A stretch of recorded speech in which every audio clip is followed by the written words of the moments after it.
మళ్లీ జగన్దే అధికారం, బాబుతో పారిశ్రామికవేత్తలు. గత 6 నెలల్లో 6 లక్షల కోట్ల పెట్టుబడులు తీసుకొచ్చామని, ఇదో రికార్డని ఒకవైపు సీఎం చంద్రబాబు చెబుతూనే మరోవైపు పారిశ్రామికవేత్తలు ఏమంటున్నారో కూడా బయటపెట్టారు.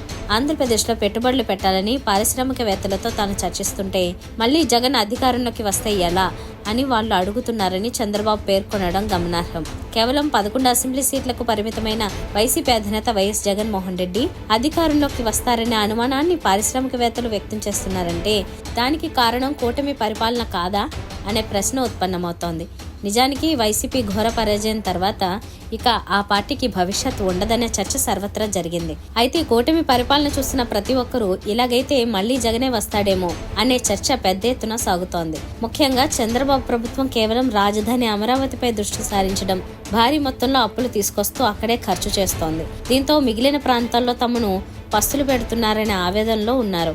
మరి ముఖ్యంగా అమరావతి నిర్మాణానికైతే నిధులుంటాయి, సంక్షేమ పథకాలకైతే ఉండవా అని సామాన్య ప్రజానీకంలో చిన్న అసంతృప్తి మొదలైంది. 8న విశాఖలో ప్రధాని మోదీ పర్యటన. ప్రధాని మోదీ ఈ నెల 8న విశాఖలో పర్యటించనున్నారు.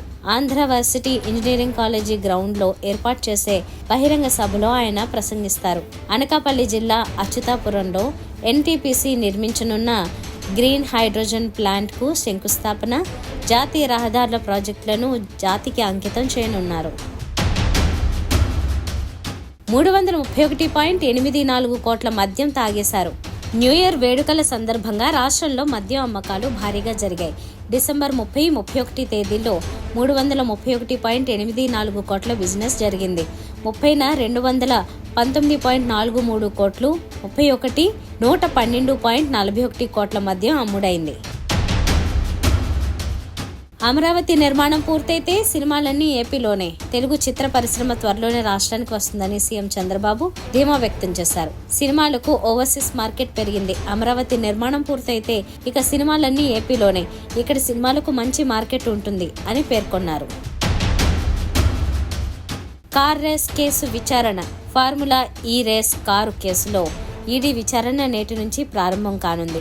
ఇవాళ హెచ్ఎండిఏ మాజీ చీఫ్ ఇంజనీర్ బిఎల్ఎన్ రెడ్డి, రేపు సీనియర్ ఐఏఎస్ అధికారి అరవింద్ కుమార్ను ఇంట్రాగేషన్ చేయనుంది.